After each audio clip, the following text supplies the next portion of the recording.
Graça e paz, queridos, vamos iniciar o nosso momento de aula. Agradeço a todos que estão assistindo agora, os irmãos que estão aí e os irmãos que vão chegar daqui a pouco. E nossa aula, estamos aqui na Igreja Batista Boas Novas em Dourados, e estamos falando sobre evidência cristã. Evidência cristã, nossa tela está trocada, e eu vou desligar aqui o meu WhatsApp, que eu acho que está ligado. E aí vamos iniciar nossa aula, vamos compartilhar aqui nosso slide. Nós vamos falar sobre o fundamento teológico da fé cristã e hoje estamos falando sobre a existência de Deus. Vamos trabalhar a existência de Deus. Você pode estar aí, nesse momento, aprendendo um pouco mais sobre a existência de Deus e vamos estar falando sobre a existência de Deus. Vamos fazer um teste de som aqui, para nós estarmos conectados aqui, ver como que está.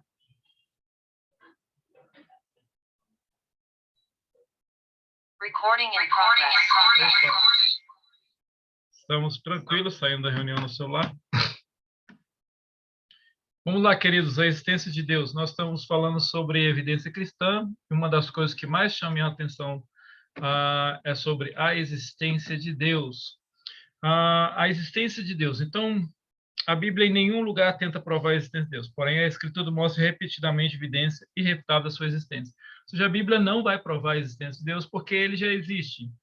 E ela traz os escritos totalmente da sua fala, da criação e assim por diante. E talvez no passado não fosse tão necessário apresentar algumas provas da existência, mas hoje, com o ponto de vista modernista, ateísta e humanista, nenhum livro apologético tratando de fé cristã, nenhum livro que defende a fé cristã pode deixar de apresentar o assunto, pois todos os ataques a Deus e a Cristo têm finalidade de minar a Sagrada Escritura e a fé. Então, sabemos que temos nas Escrituras a palavra de Deus que vai definir para nós, que vai trazer para nós o sentido dessa existência de Deus. Então, primeiro, o caráter de Deus, a Bíblia nos ensina no caráter de Deus, ele é eterno, ele não muda, ele não mente, ele não pode se contradizer, ele não pode pecar. Ele não pode pecar, ele não pode falhar, ele não pode praticar injustiça, ele é totalmente imparcial. Então, a gente temos aí, entende, esse tratamento, tudo escrito no seu livro, na página 96, com textos bíblicos, todas essas qualidades vão além da filosofia dos seres humanos, ou das demais religiões, e seus fundadores. Elas constituem uma das forças provas do caráter de Deus. Então, temos aí a presença da maneira que Deus se demonstra em tudo isso, e nenhum dos outros deuses e religiões na Terra ousa declarar possuir todas essas qualidades e atributos. Então, se você estuda religião, vai ter uma matéria sobre religião, nenhuma delas trazem esse caráter ou essa visão sobre Deus. E ainda mais ele é soberano, né? Ele é soberano sobre os céus e a terra, criador de tudo, onisciente, onipotente, onipresente. Capítulos inteiros fala sobre isso, e sua palavra é eterna. Capítulos inteiros, Salmo 119, 89, por exemplo, fala sobre isso. 1 Pedro 1, 25, Mateus 24, 35. Então, temos as escrituras sempre mostrando sobre a existência de Deus. Então, primeiro, testemunho de sua existência. Testemunho no mundo físico. A primeira coisa que a gente tem de ter em mente é sobre os testemunhos, sobre o fator físico, o fator no ser humano, e esse testemunho evidencia uma inteligência que os seres humanos não possuem. Então, um dos primeiros argumentos é o argumento cosmológico, ou seja, são argumentos criados durante anos da fé cristã. Talvez alguns dos argumentos duraram até 100 anos sem trabalhar, um teólogo com outro teólogo, e foi acrescentando eles. E aí surgem esses argumentos sobre o testemunho da existência de Deus. Então, argumento cosmológico, a harmonia do cosmos, mais de 80 versículos bíblicos fazem referência a Deus como Criador, mais de 80 versículos referem a Deus. Então, o grande universo espacial por cima de nós, com todos os corpos celestiais, com tudo que existe, cada cumprindo a sua órbita. Você olha para o Sol, e aí você olha para todos os planetas, e aí a Terra está ali em terceiro planeta, e esses vão girando em volta do Sol, toda essa existência, as mudanças climáticas radicais que estão acontecendo, avisa que o mundo está falando de Deus. Então, que Deus está falando ao mundo. Então, o mundo, o nosso cosmo apresenta Deus. Por isso que até hoje não descobriu nenhum ET. Se existir também, acredito que foi Deus que criou. O argumento teleológico é a teleologia, estuda as evidências de desígnios ou propósito aparente na natureza. As cores mais suaves à vista do homem, a beleza estética, a constância e a ordem do mundo. Mostra que Deus é criador de tudo isso que está em volta de nós. A teleologia estuda a evidência dos desígnios, propósito aparentes na natureza. Então, você vê cada coisa no seu lugar. A árvore, o monóxido de carbono e o oxigênio, a água, tudo se centrando a água líquida, a água evapora, a chuva, e assim assim por diante. As cores mais suaves vistas do homem que não ataca o sistema, nervoso do homem são as cores verde e azul. O mundo é um grande jardim verde com sua grama, plantas, arbustos e árvores. Assim, imaginemos uma natureza vermelha e o céu amarelo. Então você vê como que muda as coisas, como que as coisas já são adaptáveis para nós.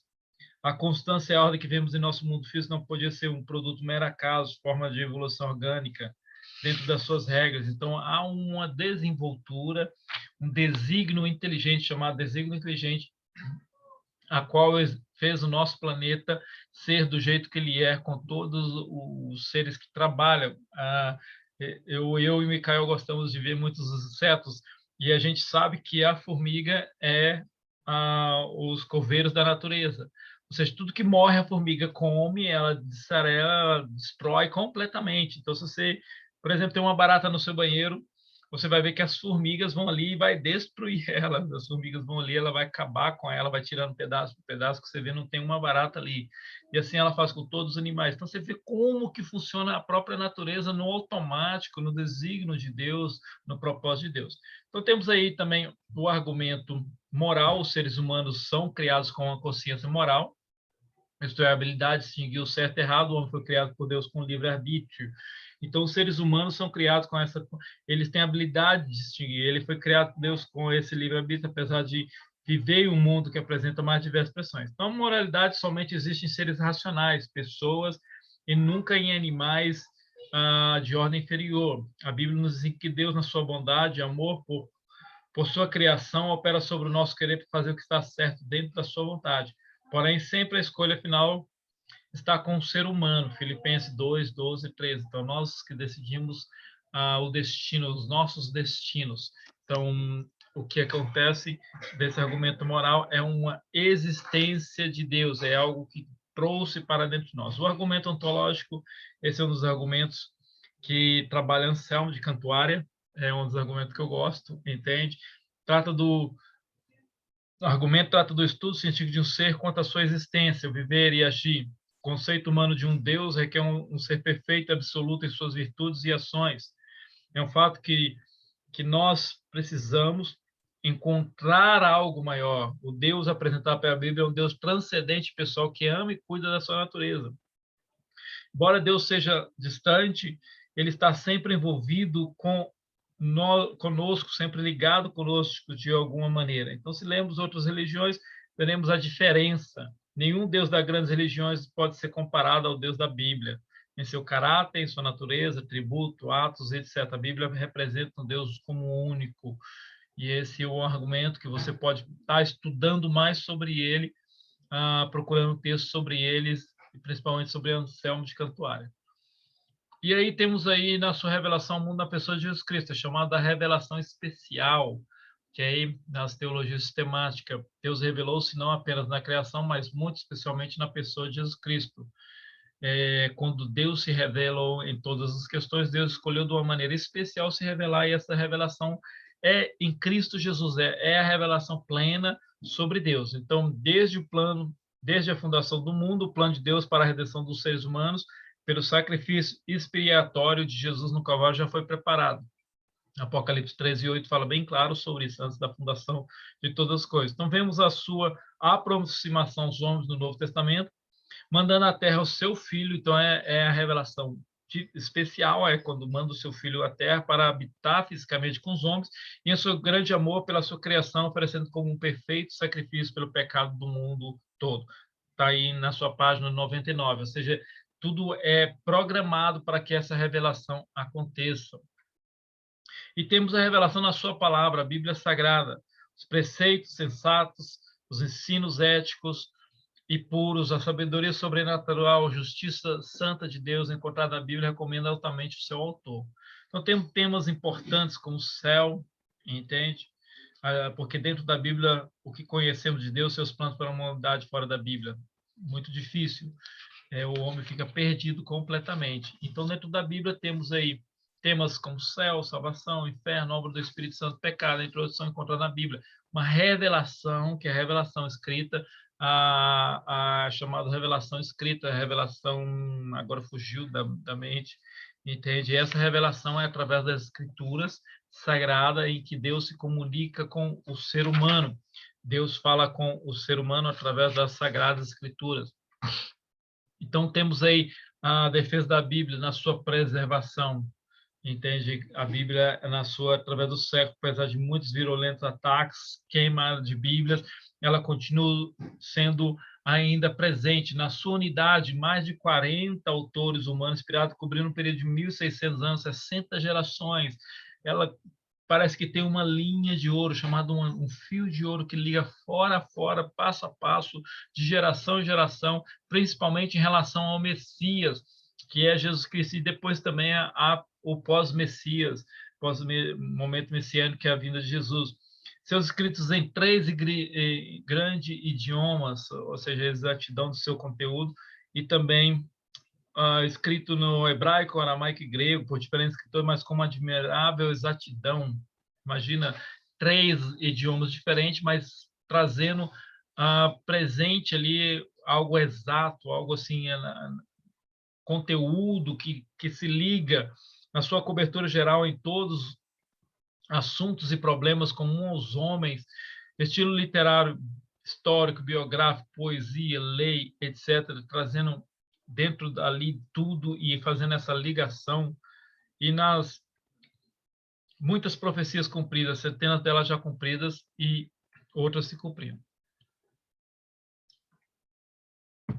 Então, o Espírito Santo, ele operou na mente e intelecto de cada leitor, ele opera na mente e intelecto de cada leitor, conversando sobre a palavra de Deus, sobre esse ensino maravilhoso. Ensino, junto com outras provas apresentadas na história, na ciência, são raciocínios lógicos. Então, podemos enxergar aqui o conceito bíblico, da direção bíblica das Escrituras em relação a essa direção. Então, nós defendemos a Bíblia, entende? Porque ela é suficiente para convencer-nos da existência de Deus. Então, temos aí o criacionismo. O criacionismo é o quê? Escola versus você, cristão. A escola hoje, ela parte para o princípio do evolucionismo, e o criacionismo bíblico é algo que a gente defende. Então, as Sagradas Escrituras não querem mostrar um conceito abstrato, mas querem colocar-nos da divindade, colocar-nos em contato pessoal com Deus. Por isso que a Sagrada nos aponta com tanta frequência o poderoso efeito de Deus. E, ao mesmo tempo, a descrição de louvor a Ele. Ele, sendo Deus vivo, Ele também é um Deus operativo, Ele trabalha sempre. João 5,17. Incluídos nessa obra, certamente, estão a criação e a manutenção de todas as coisas, céu e terra, espécie humana, as maravilhas feitas Israel para Israel. E para Israel, as obras que realiza através do seu servo. Então, você vê o cuidado de Deus em todas as situações. Então, vamos lá. Primeiro, temos aí o evolucionismo, porque não cremos na evolução orgânica. O evolucionismo originou-se no cenário racionalista da modernidade, principal responsável, Charles Darwin, que defendeu tudo isso. Se tem como fala, tem o doutor Marcos, deixa eu achar aqui, Marcos, eu vou te indicar aqui, Marcos,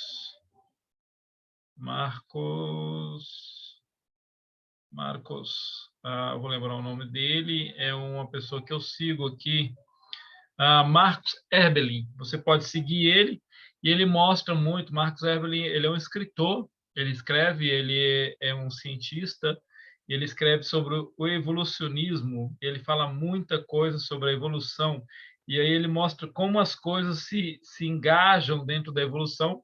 Marcos Erbelin, do TDI Brasil. Marcos Erbelin, do TDI Brasil. Ele trabalha todo esse contexto do design inteligente e mostrando para nós, entende, sobre o desenvolvimento da teoria do design inteligente, como que Deus está por trás disso, e mostra em muitos dos seus textos e muitas das suas palavras sobre a maneira como que Deus criou as coisas, refutando o evolucionismo, entende? Em muitas coisas. Então você pode visitar ele, Marcos Erbelin, entende? O evolucionismo originou-se no cenário nacionalista da modernidade, então o principal dele é Darwin. Darwinismo é chamado a religião, né, da origem das espécies.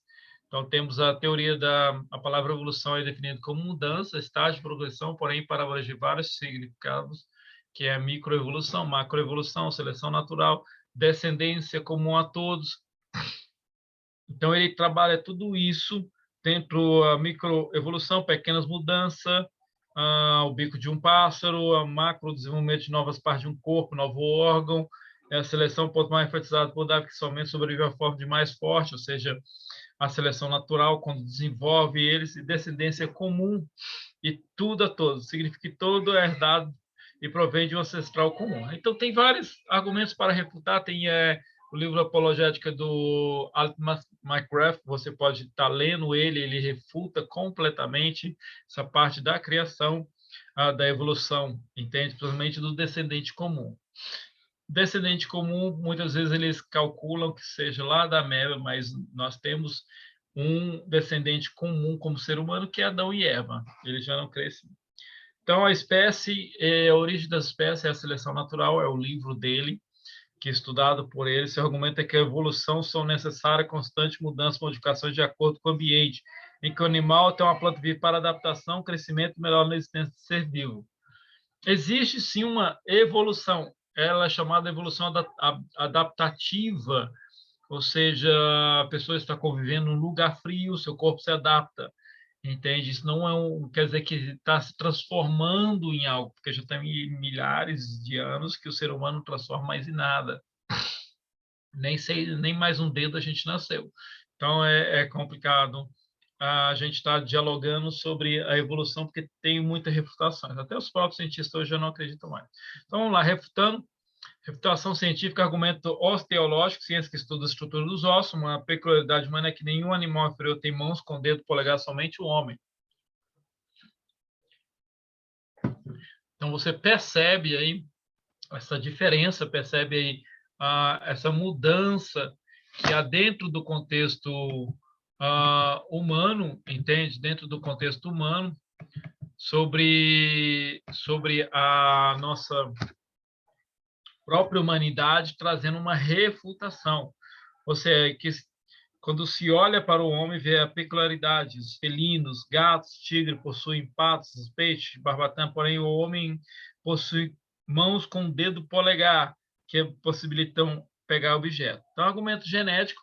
Esse argumento baseia sobre a ciência genética, que segue a lei da reprodução, segundo as espécies repetidas 10 vezes. Ou seja, o argumento genético, ele trabalha, o homem é uma criação especial, a raça humana é uma espécie em si, totalmente diferente, separada de todos.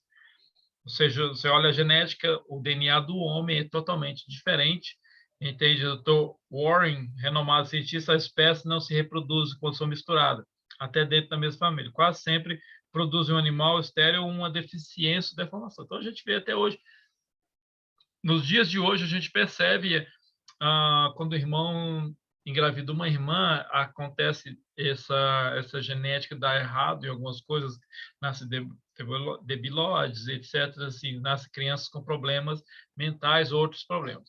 O argumento morfológico, a morfologia é a ciência que estuda a estrutura do corpo humano. O homem é marcadamente distinto do animal em sua posição de andar em pé, seu modo de deitar, sua maneira de sentar na posição dos órgãos internos, etc., totalmente diferente, completamente de toda a estrutura que há em volta de nós e outros animais. No argumento dos fósseis, os animais se reproduzem conforme sua espécie, em todos os estudos extensivos da paleontologia, nunca foi encontrada uma forma de vida de transição, chamado elo perdido, lacuna entre o animal inferior e o seu ser humano. Então é bem complicado, não se encontra. Recentemente, encontraram alguns bichos que os bichos que eles estavam anos congelados e um rio descongelou numa região, agora eu não lembro agora onde que é. E aí, ao descongelar, esses bichos eles estavam congelados em estado de congelamento, eu esqueci o nome também do estado. E aí, ao descongelar, descobriu que ele é uma espécie de não sei quantos anos, então ele não tem mais um ancestral para pesquisar. Entende? Eles tinham um animal posterior que eles falavam que era ancestral dele, mas como descongelou ele surgiu, eles ficaram perdidos. A ciência sempre está perdida porque a ciência tenta adivinhar coisas, impor coisas que não são reais. Ok? O argumento do processo contínuo da evolução, a teoria darwiniana ensina que não há leis que realmente controlam a evolução orgânica, assim teria de ser um processo contínuo. No entanto, a história não comprova essa afirmação. Então, não há uma comprovação sobre isso, entende? Mais de 2.000 anos não se comprova, cachorro é cachorro, macaco é macaco, etc, etc. Entendeu? Nessa posição sobre a criação, a gente tem de entender que a nossa posição ela é bíblica. A Sagrada Escritura assume uma posição totalmente diferente e a gente crê no que a Bíblia ensina. Então, as explicações procedem de Deus. Quando Deus, ele não diz que o mundo é eterno, mas que Deus é eterno. Então, Deus que originou todas as coisas. O mundo não é eterno, mas Deus é eterno. E nessa maneira que Deus criou todas as coisas, houve uma distinção da criatura e do Criador. O design inteligente diz sobre isso, que há uma separação entre uma mente inteligente que criou tudo que existe, e a gente chama esse design de inteligente, esse designer de Deus, ok? Deus é eterno, mas o mundo teve um começo. Ao falar as coisas passaram a existir, chama a existência que não existe, criou o mundo por sua vontade. É o Todo-Poderoso do céu e da terra que faz tudo que lhe apraz. Então, entenda que existe muito contexto de história, muita apologética, muita apologia cristã, muitos apologetas cristãos mostrando muitos fatos. Existe o fato da Terra, da maneira que ela foi criada, e é importante quando você faz umas pesquisas assim. Nós temos vários outros, principalmente no Brasil, representantes que falam sobre o criacionismo. A Escritura corta pela raiz toda descrença falsa e superstição. Não há algo como uma matéria ou um espírito existindo paralelamente a Deus. O céu e a terra e todas as coisas foram criadas por ele. Esse é certamente o ensino da Escritura que Deus existe desde a eternidade, mas que o mundo teve um começo. Então, o mundo teve um começo na página 107 que a gente está estudando.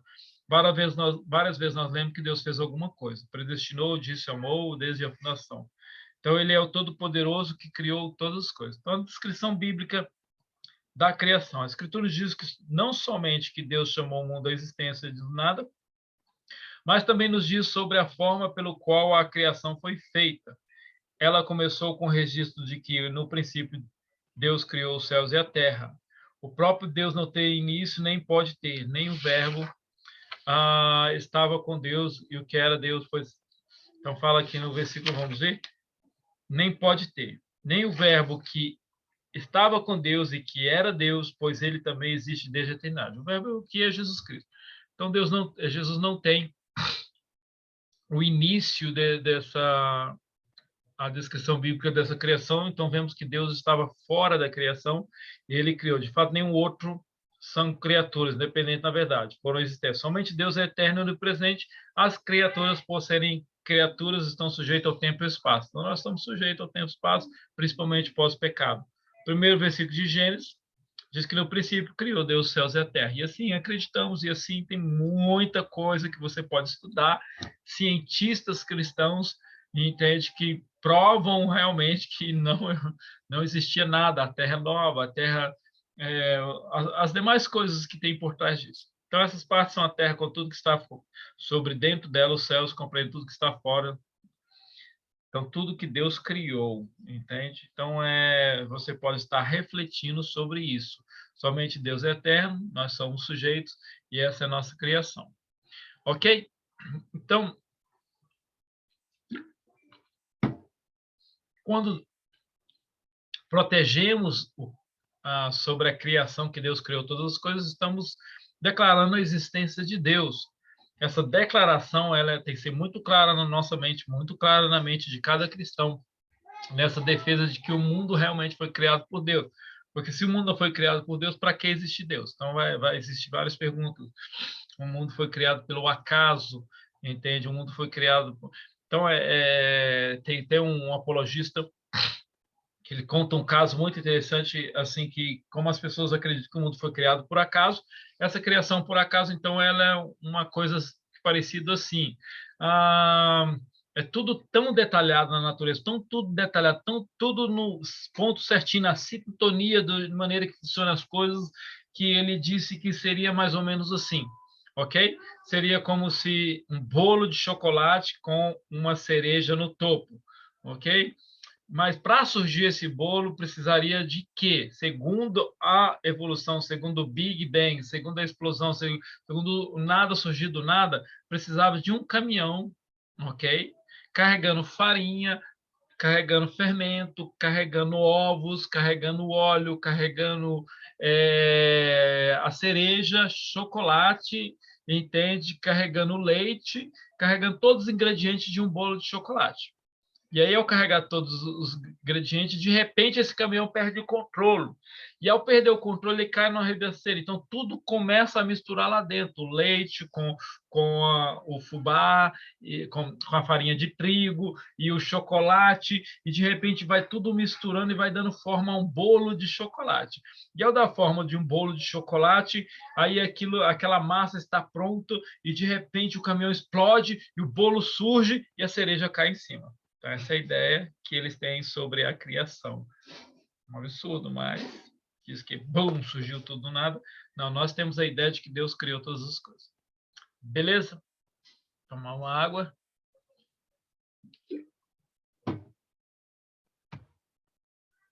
Sobre a descrição bíblica, Deus chamou o mundo à existência, ok? Sobre a realidade da salvação. Eita, o que está acontecendo aqui? Deixa eu ver. Ok.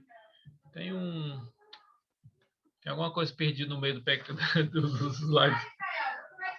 A realidade do pecado e da salvação, ok? Quando estudamos o fundamento da fé cristã, vemos que uma verdade essencial do cristianismo é a realidade do pecado e seus efeitos na humanidade. Então, isso é real. Deus sempre falou sobre o pecado e o que o pecado trouxe de consequência. Então, o mal ele é a existência derivada do pecado. Então, pecado é uma palavra que significa errar o alvo, transgressão à lei. Então, no entanto, havia uma ordem explícita concernente a um fruto do conhecimento do bem e do mal, ou seja, o homem já tinha uma direção dada a Deus, o homem já tinha entendimento do bem e do mal, porque Deus disse, não coma do fruto, vai fazer mal, só que o homem desobedeceu a ordem de Deus. Então, essa é a realidade do pecado da salvação, que é uma realidade hoje. Então, conceito de pecado em diferentes confissões e correntes filosóficas. Então, vamos ver aí algumas correntes. O pecado e o mal são ilusões, que é primeiro ciência cristã, mas se traz de ilusões para a libertação da mente, pois o homem é incapaz de pecado, ou sem morrer. Essa é a ideia da ciência cristã. Houve até algumas brigas jurídicas por causa dessa ideia de que a doença é ilusão de pessoas morrendo e precisou tirar e correr com essas pessoas para o hospital. O espiritismo nega a existência do pecado, ou seja, né, considera que não há qualquer evidência de uma queda do homem, que é necessário rejeitar o conceito, por isso que eles vivem uma vida da maneira que vivem, entende? O espiritismo. E aí eles acreditam que o homem está sendo iluminado por uma força. O ateísmo, o pecado é negado e combatido, ou seja, não existe pecado, faça o que você quiser da sua vida. Teologia da libertação considera pecado como opressão social de um grupo. A teologia da libertação é um problema, porque nega a realidade espiritual do pecado como ofensa a Deus e acha que são grupos, são pessoas que oprimem e a opressão é o pecado, entendeu? Há uma ação violenta de eliminar as opressões. Hoje estamos vendo aí a teoria racial e estamos vendo várias questões aí tentando dizer que o homem precisa se libertar, o homem precisa se transformar, deixar de ser o que for para vencer o racismo. E o racismo não vai ser vencido. O racismo não vai ser vencido até Cristo transformar essa terra, porque quando Cristo transformar essa terra, nós vamos ter essa vitória sobre o racismo. Que vitória é essa, pastor? A vitória é sobre o pecado, porque o racismo ele é um pecado, ok? Então vamos lá. Humanismo, né? O pecado não existe. Segundo o humanista, o pecado não existe. O progresso do homem se dá mediante a razão. Ou seja, um homem sendo inteligente, ele não vai fazer a coisa errada. Absurdo isso, porque muitos homens inteligentes estão fazendo coisa errada. Então temos a negação do pecado no iluminismo, a negação da realidade espiritual do pecado no iluminismo, racionalismo trouxe danos terríveis. Karl Marx e Friedrich Nietzsche foram dois filósofos que destacaram na negação da realidade do pecado. Nietzsche negou a declarar a morte de Deus, ou seja, o pecado ele não existe, não sendo existente.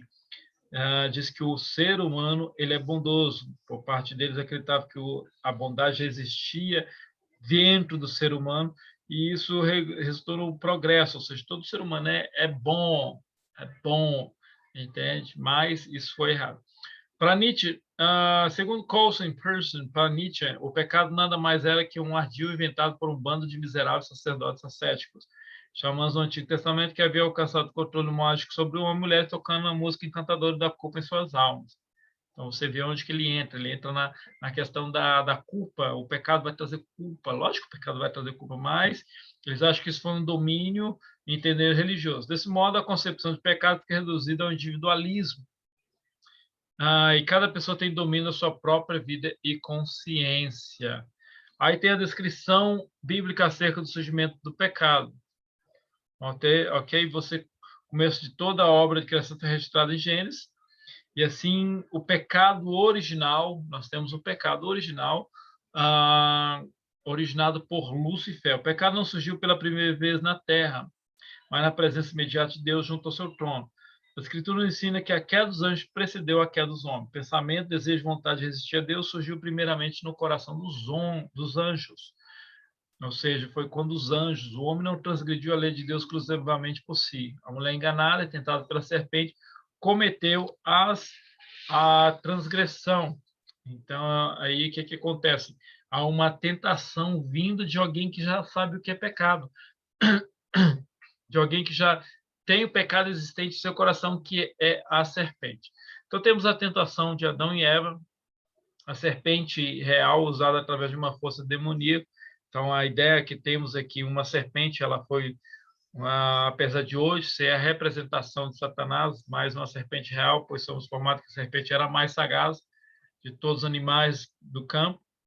E não dá a entender que a força demoníaca fez uso da serpente para encantar os homens, e que se ele desviasse do caminho do Senhor.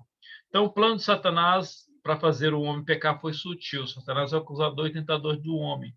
O mandamento que Deus tinha dado é representado como um fardo arbitrariamente colocado sobre o homem como uma limitação de liberdade humana.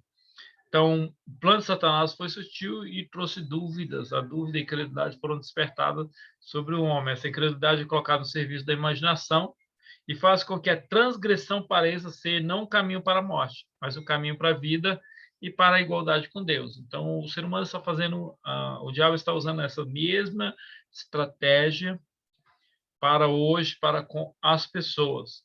Então, os efeitos do pecado. Assim que o homem comete o pecado, Gênesis capítulo 3, você já fez sua leitura bíblica, você sabe onde você está localizado, entende? Gênesis 3.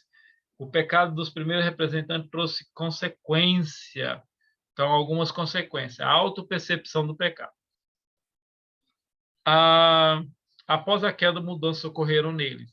Algo sobrenatural, espiritual aconteceu com o ser humano, e no momento exato que o homem cometeu o pecado, seu pensamento, imaginação, seu desejo de vontade, uma tremenda mudança ocorreu dentro dele. Isso foi assim automático.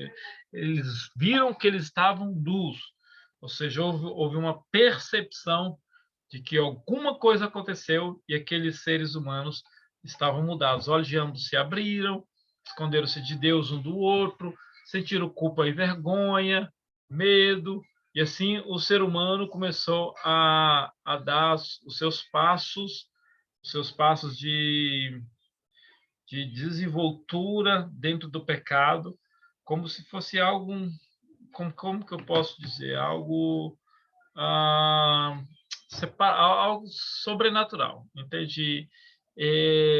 A gente percebe que houve uma ruptura espiritual. Essa ruptura espiritual ela aconteceu no momento do pecado e ela tornou-se existente. Repetidamente, instante, eles estavam mantendo um relacionamento diferente que vinham mantendo até então. Então, vemos aí, eu escrevi alguma coisa, deixa eu ver aqui. Animais têm pelo... E aí eles começaram a mudar, entende? As folhas de figueira serviram para esconder parcialmente a sua nudez. A universalidade do pecado. Nós, como cristãos, acreditamos nessa universalidade do pecado, perda da espontaneidade espiritual e liberdade interna. O pecado é espalhado para toda a humanidade. A universalidade do pecado é um fato presente na consciência de todas as pessoas. O pecado ele é universal. Ele é, ele é uma herança de Adão para todas as pessoas. O primeiro passo na direção errada foi tomado e todos os descendentes de Adão e é seguiram suas pegadas. Então, todos nós pecamos, todos nós seguimos os passos. Você vê uma criança na idade do meu filho Micael, 5 anos, com 4 ou 3 anos e meio já fazendo caca, fazendo coisa errada, entende? Automático, não sei onde ele aprendeu, mas estava dentro dele. Então, é um fato estabelecido pela evidência da experiência quanto pela Sagrada Escritura, essa universalidade do pecado. Não seria difícil obter testemunho dela. Então, temos aí a providência da salvação. O homem pecou e ele é preciso do Salvador. Estamos aí diante do Natal, agora nessa aula, entende? Chegando, estamos em dezembro, e o Natal está às portas. O Natal ele é duas coisas. O Natal é a necessidade de um Salvador e o julgamento, porque se precisa de um Salvador é porque você está condenado a ser salvo por alguém, entende? E esse alguém ele é Jesus. Então a gente não pode recorrer porque todos nós nascemos em pecado, entende? Então temos de ter esse entendimento. A providência da salvação, imediatamente após a queda, Deus veio ao homem, o homem tinha pecado, estava coberto de vergonha, e Deus não abandona, e com misericórdia ele veio ao seu encontro, fala com ele, chama de volta à comunhão, e toda a obra da redenção é Deus, e somente Deus que se manifesta como aquele que procura e chama, que fala e age. Então, a redenção, ela acontece por causa de Deus. A redenção, ela acontece porque Deus dá o passo, os passos primeiro. Então, nós vemos acontecendo desde o começo. O proto-evangelho, que é dito em Gênesis, quando fala que vai esmagar a cabeça de Satanás, da serpente, entende? Ali naquele momento já é o proto-evangelho, onde que a semente da mulher, a semente, alguma semente. Naquela época, talvez Eva e Adão talvez sabiam ou não sabiam, não sei. Provavelmente sabiam. O óvulo e o espermatozoide formam uma semente. Essa semente, essa pequena semente milimétrica, é a semente que Deus estava dizendo. Então, ela veio e é Jesus Cristo. Então, aí Deus coloca tudo em ordem e começa a desenvolver o seu plano através dos homens. E aí começa a desenvolver a sua graça, começa a ensinar o caminho e procura um ou outro e vai guiando até que chega em Maria, até que chega em Belém, onde Cristo nasce. Assim como na obra da criação, na obra da providência, também na obra da redenção, Deus é o alfa e o ômega, o princípio e o fim. Ele não pode mesmo ser outra coisa, pois ele é Deus. Dele, por ele, para ele são todas as coisas. Então, a providência da redenção é esse fato de que o homem é mau, o homem está condenado e ele precisa de um Salvador. Tendo isso em mente, nós calculamos que esse é também um momento em que demonstra a existência de Deus e de toda a sua obra. Então, temos a divindade de Jesus Cristo. É possível que grande pergunta do século seja: quem é Jesus Cristo? Ele é o que se declarou ser o Filho de Deus, o verdadeiro Deus. Certamente nenhuma outra figura em toda a história do mundo tem suscitado tanto interesse, tanto questionamento e também tanto criticismo e ceticismo, entende, no mundo. Ele é realmente divino? Será que ele é o único meio pelo qual os homens podem chegar a Deus e ter garantido a vida eterna? Então, a gente tem de ter esse entendimento, porque isso faz uma ligação muito grande sobre Deus, sobre a existência de Deus. O reconhecimento da pessoa de Jesus. Jesus fez muitas declarações sobre si, mesmo mediante prova da sua divindade aos que negam. Quem é realmente Jesus Cristo? Então, muitos têm uma resposta proferidas: mero religioso, charlatão, impostor, guru santo, homem cheio de virtudes morais, éticas. Então, todas essas são pessoas declarando quem é Cristo. E será que todas as alegações que ele tinha sobre si tinha base para essas alegações? Página 117. É um fato inegável que, apesar de todas as provas e evidências de sua divindade, existe muito agnóstico ateu que vão persistir em duvidar da sua divindade. Mas já é algo particular, a pessoa não quer acreditar. Porém, são forçados pela história a se dizer que Jesus era um homem judeu que andava na Palestina, mas ele diz que Jesus era um mero ser humano. E quem é? Há muitas respostas proferidas, como a gente viu aí, desde aquela época. Outros declaram que ele era um charlatão, porque a mera menção do nome de Jesus provoca tanta reação. Você já perguntou isso? Por que o nome de Jesus provoca tanta reação? Ira, medo, zombaria, discussão, debate, livros, mais que procuram definir quem era ele. E muitas vezes denigra a sua pessoa, negando. Então vamos investigar algumas coisas que os líderes religiosos têm a dizer. Então vamos lá. As opiniões, conceitos de várias religiões, filosofias sobre Jesus. A história está marcada pela presença de Jesus. Então Jesus está presente em todos os momentos. Isso declara uma existência de Deus, entende? Em todos os grupos. Cada grupo quer pegar o Jesus e fazer seu Jesus, entende? Temos aí vários deles, e aí temos alguns. Testemunho de Jeová tinha Jesus como um homem comum que morreu de febre não sei onde. De repente, muda toda a sua doutrina porque começa a perder conceitos, principalmente por causa da Bíblia falar tanta coisa sobre Jesus, e eles trazem Jesus para dentro da sua religião. Jesus é um Deus menor que Jeová. Os homens como nós evoluiu para Deus, até mesmo ser Deus, ser um Deus. Muçulmanos, simples profeta. Os muçulmanos, islamismo, eles declaram que Maomé e Alá são os profetas maiores e que Jesus era um profeta na linhagem de Maomé. Maomé é o maior. Okay? Judeu era um impostor que alegava ser o Messias, budista ser elevado, iluminado, hinduísta maravilhoso, compassivo com os pobres. Confucionista, Cristo era um bom ser ético e sábio. Racionalista, ele não pode ser Deus, revelou-se humano. Liberalista, perfeito ser humano e não Deus. Pós-modernista, quem ele representa para você?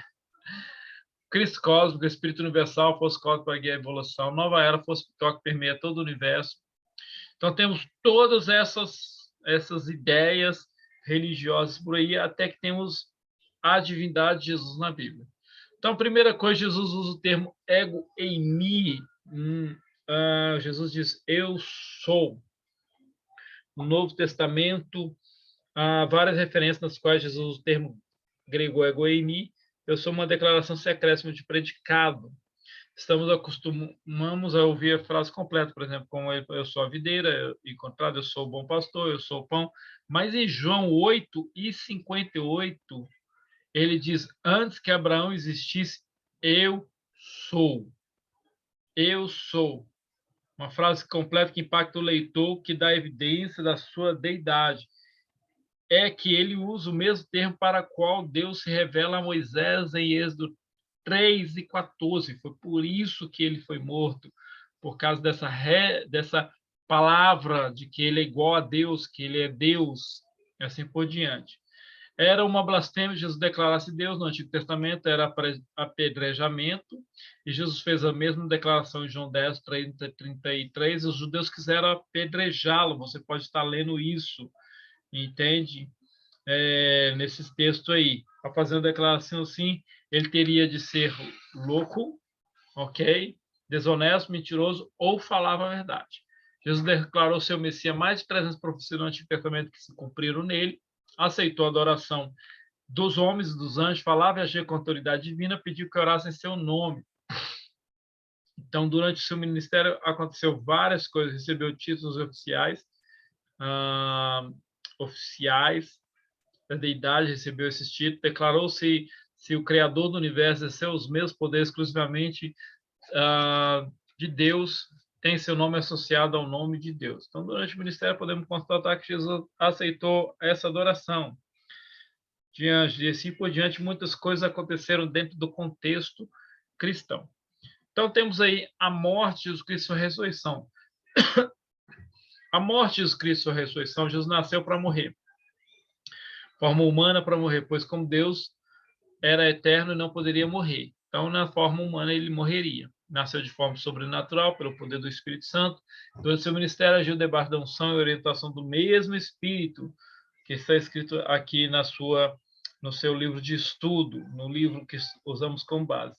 Então, embora assumindo a carne como qualquer homem, ele não nasceu como qualquer pessoa nasce nesse mundo. Ele nasceu miraculosamente de uma virgem, foi concedido pelo poder do Espírito Santo. Ele tornou-se Deus, homem ao ser encarnado e via a terra. Então, a sua onisciência manifestava na sua onisciência, na sua onipotência, a natureza humana se manifestava nas limitações que todo ser humano se manifestava. Então, há discussões teológicas acerca das duas naturezas. Algumas linhas defendem que ele esvaziou-se totalmente, sendo apenas homem, agindo, contudo, debaixo da unção do Espírito Santo. Outras defendem que as duas naturezas divinas e humanas atuavam no cotidiano de Cristo. Ou seja, havia um intercâmbio delas aí dentro aí. Significado espiritual da morte de Jesus. Jesus declarou que ninguém tirava a sua vida, mas que ele dava a sua vida na cruz por sua própria vontade. Era o plano de Deus em entregar-se. Milhões de pessoas, no Antigo Testamento, milhares de cordeiros foram sacrificados, aos milhares. João declarou que Cristo é o Cordeiro de Deus que tira o pecado do mundo completamente. Somente o sacrifício de Jesus proporciona essa salvação. Então, o que mostrou sobre o Cordeiro no passado aconteceu em Cristo Jesus. A cruz era a mais cruel morte que as autoridades romanas reservavam aos criminosos.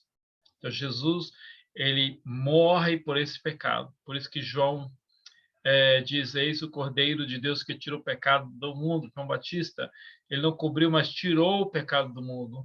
Os cordeiros cobriam os pecados. Desde o tempo quando o pecado entrou no mundo, com desobediência a Deus, por nossos pais, Adão e Eva, o homem tem herdado essa mancha do pecado. Todos nascem com essa. O ser humano, por mais que se possa jamais conseguirá viver sem uma vida de pecado, somente tirar esse pecado da sua vida, somente através de Cristo Jesus. Então, a cruz, vimos aí que era o pior dos piores mortes que existiam na época, era maltratado as pessoas. Jesus sofreu tremendas dores, mental, física, espiritual, e padeceu no Calvário para pagar por nossos pecados, nos trazer não somente a cura da alma, mas a cura do corpo, completamente. Então, temos aí. E aí, a ressurreição de Cristo como ato histórico. Jesus venceu a cruz, ressuscitou triunfante do túmulo. Então, a vitória na cruz, tudo que se representa para nós, uma das provas mais convincentes que Jesus é verdadeiro.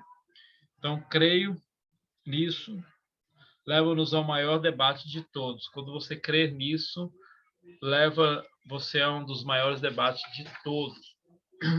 Ele ressuscitou triunfante. A ressurreição de Jesus está relatada com testemunhos nos 4 evangelhos.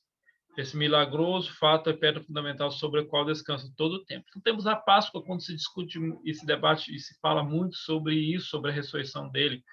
Então, temos muitas provas, muitas pessoas foram transformadas após a ressurreição de Cristo, muitas provas que estão aí, cumulativos e convincentes. Túmulo vazio, visto por várias pessoas, os testemunhos oculares depois da sua ressurreição, a aparição por mais de 500 pessoas, 1 Coríntios 15 e 4 e 6, prometida a descida do Espírito Santo que veio, as 14 aparições de Jesus contidas no livro, nos 4 evangelhos no livro de Atos, e assim por diante. Paulo é transformado, encontra Jesus, uma aparição de Jesus, e ele sai de ser um homem fariseu que odiava os cristãos para ser um pregador do evangelho que se entrega até a morte. Ninguém se entusiasma de morrer por um mito, lá na sua página 122. Uma falsidade. Os apóstolos de Jesus não hesitaram em tornar-se mártires pela fé cristã, pois sabiam que Jesus Cristo era o verdadeiro Deus. E eles não hesitaram, simplesmente mata-nos. Nós acreditamos que ele é Deus, ele existe, ele é verdadeiro. Então, há muitas provas da sua divindade, embora possuísse duas naturezas na terra, ele nunca pecou. 2 Coríntios 5, 21, Hebreus 4, 15, 1 João 3, 5, 1 Pedro 2, 22. Possui todos os atributos divinos, misericordioso, santo, perdoador. Por causa do seu corpo humano na terra, como homem, Cristo não podia presente em todos os lugares ao mesmo tempo, mas ao voltar ao céu foi restaurado todos os domínios que ele tinha ali sobre humanos, entendeu? Então essa é uma parte interessante, porque quando ele ressuscita, ele recebe tudo isso de novo. Então, é um fato histórico em que nós trabalhamos para defender a existência de Deus, e uma delas é a ressurreição de Cristo. Sem a ressurreição, nós somos uma religião comum, onde os seus precedores, até mesmo Buda, entende, e dos Confúcio e os demais, são aqueles que realmente, entende, morreram e estão enterrados. Então vamos lá. A grande questão, vida após morte. O que acontece quando morremos? Para onde vamos? Qual que é a situação? Uma das verdades fundamentais do cristianismo é a afirmação de que Cristo morreu para devolver a dignidade do homem que havia se perdido e garantir uma vida eterna. Nós acreditamos, como cristãos, que Cristo morreu, mas que ele ressuscitou para nos dar a vida eterna. Entende? Então, o ser humano, ele peca para morrer, entende? E essa morte é física e espiritual. E aí, quando ele morre fisicamente, ele morre eternamente, ou seja, é lançado à condenação eterna. Quando aceita Cristo, nós vivemos, mesmo pós a morte física, eternamente, ou seja, a vida que Cristo nos dá. Então, temos aí sobre a vida, várias religiões tentam trazer à luz e dizer sobre muita coisa, e muitos conhecimentos, muitas coisas tentam mostrar a imortalidade. E aí temos aí o mistério da vida e da morte. O fim é a consumação de todas as coisas, assim como seu começo e sua existência são envolvidos em um mistério impenetrável à razão humana. É difícil para o ser humano estar com isso, calcular isso. Não é possível um cientista pôr um chip na pessoa de fotografia, uma máquina de fotografia, ou a própria memória da pessoa, e aí assim que ela morre, ela vai lá e volta e diz como que é do outro lado. Não existe isso. Morreu, morreu. Entende? Eu acredito que vários testes, provavelmente os humanos, foram feitos para ver se a pessoa voltava, a pessoa não voltou. Quem quer que tente alcançar esses mistérios através da luz da ciência, mais cedo ou mais tarde chegará à conclusão de que essa tentativa é inútil. Então, muitos empreendimentos têm sido feitos para dar uma resposta a essa questão sobre a eternidade. Só que não consegue, entende? Não consegue. Então, é um grande dilema sobre a existência do ser humano. Então, muita gente diz que é o fim, a morte, mas é na vida além da morte, e que a vida além da morte é uma grande tolice. No entanto, a consciência da imortalidade se manifesta de diversas formas, ok? Então, vamos lá. A vida após a morte nas religiões não cristãs. Uma série de versões para explicar o mistério que cerca a vida além da morte. Alguns povos afirmam que as almas permanecem com seus corpos nas sepulturas, que os mortos continuam a ter comunhão com os vivos e exercem influência sobre eles e podem aparecer a eles. Então, diz que os mortos estão por aqui, ok? Também há os que defendem o sono inconsciente, que as almas vão para um grande reino dos mortos, encarnação, outros assumem o corpo de um vegetal, de um animal, de qualquer ser humano ou criatura. Todas essas representações são pagãs, que foram subjugadas pelo cristianismo purificado por eles, estão reaparecendo nos tempos modernos, ok?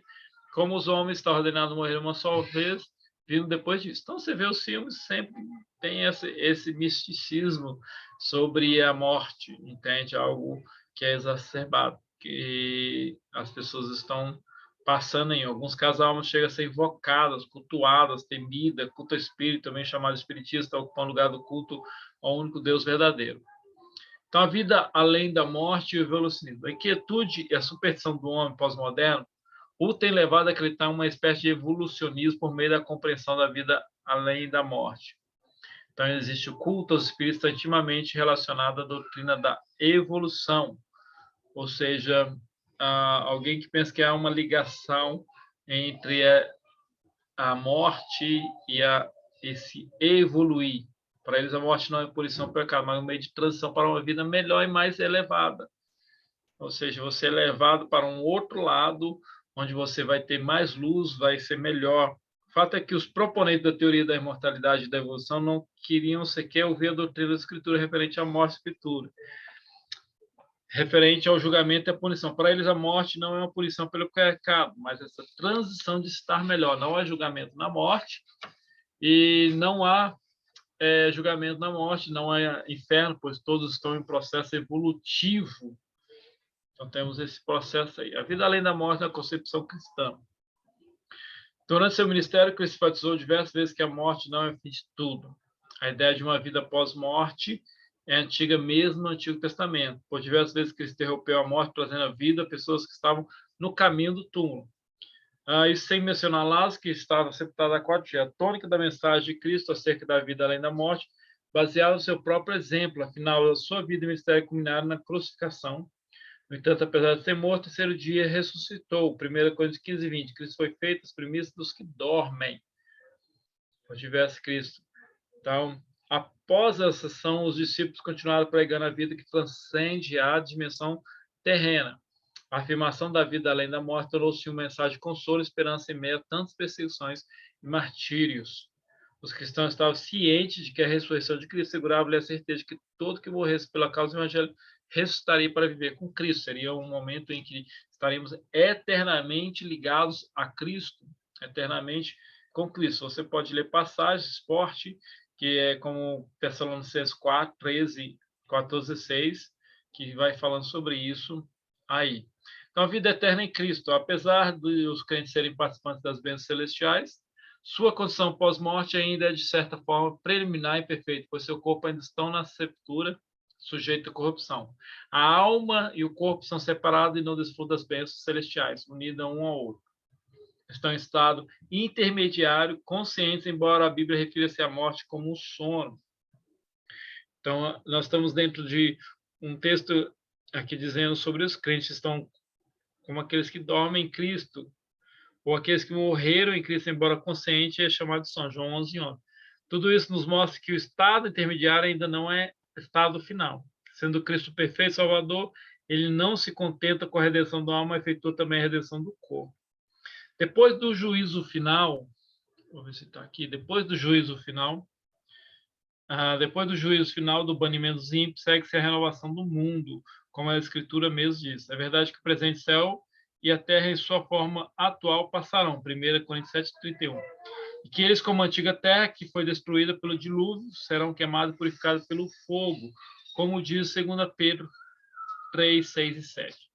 E essa nova criação, Deus estabelecerá seu reino, pois Cristo já terá realizado toda a sua obra como mediador. Então, será como nós estaremos completamente com Cristo e estaremos firmes com Ele nesse pós-morte, no final de todas as coisas. Então, temos falando sobre toda essa unidade em que fala sobre a vida eterna, que também declara sobre a existência de Deus, para crermos que, após a nossa morte, estaremos com Deus. Então, esse capítulo ele fala muito bem sobre essas evidências. Essas evidências elas trazem completamente para nós o desenvolver de uma crença que nós precisamos estar pensando e estudando sobre a existência de Deus dentro do parâmetro em que o cristianismo nos oferece, em que o cristianismo traz para nós essa contemporaneidade do que a Bíblia nos ensina sobre a existência de Deus. E aqui temos os fundamentos teológicos da fé cristã. Ou seja, você precisa acreditar sobre a existência de Deus, que Deus existe. Você precisa acreditar sobre a criação, sobre quem criou todas as coisas. Precisa ter certeza sobre a realidade do pecado e da salvação. E também precisa saber sobre a divindade de Deus e sobre a ressurreição de Jesus, ou seja, sobre a vida eterna, sobre todas as coisas que estão baseadas nas Escrituras, e tendo esse entendimento, você desenvolve dentro do contexto, esses são fundamentos da fé cristã. São coisas, se você tira Deus, você destrói todos os demais. Se você tira Jesus, você desmorona todos os demais. Se você tira a eternidade, você desmorona tudo. A ressurreição de Cristo e o criacionismo, você tira a criação e diz que a criação surgiu do nada e que ET, seja lá o que foi, um grande laboratório, como alguns dizem por aí, entende que já também é uma ideia que liga a Deus, acaba se fazendo o quê? Fazendo com que o cristianismo ele se desmorona. Então, a ideia principal é nós estarmos defendendo, entende, a existência de Deus, o criacionismo, o pecado e a sua condenação, a deidade de Cristo, Cristo não era somente um homem, e também sobre a vida eterna. Então, precisamos estar estudando profundamente isso, porque são temas complexos, mas são temas que você consegue aprender, e além de aprender, são coisas que estão muito claras aí no mundo aí, tentando ser destruída pelos professores, pela televisão, pelas pessoas, entende? Quando um desenho simples mostra a eternidade diferente, como o Espiritismo, que vai vir lá, tem vários desenhos na Netflix que mostram, que nem o Mikael, o meu filho, assiste esses desenhos, aí a pessoa vai lá e volta e fica falando, e aí precisa fazer um bem aqui para ele. Então, são lições que estão destruindo o cristianismo, destruindo a nossa fé, que precisamos entender e aprender e ensinar aos nossos filhos, e também prestarmos atenção no que está acontecendo ao nosso redor. Amém? Deus abençoe a sua vida. Vamos terminar com a oração. Obrigado, Deus. Obrigado à vida de cada aluno que está assistindo agora e aqueles que assistirão mais para frente nas gravações no YouTube, Pai. Abençoa a vida de cada um. Possamos estar firme com a nossa fé, sem duvidar, e aprendendo e ensinar e estudando a Tua palavra. Amém? Deus abençoe. Encerramos aqui mais uma das nossas escola, a ETBN, Escola Teológica Boas Novas, sobre evidência cristã. A próxima será presencial.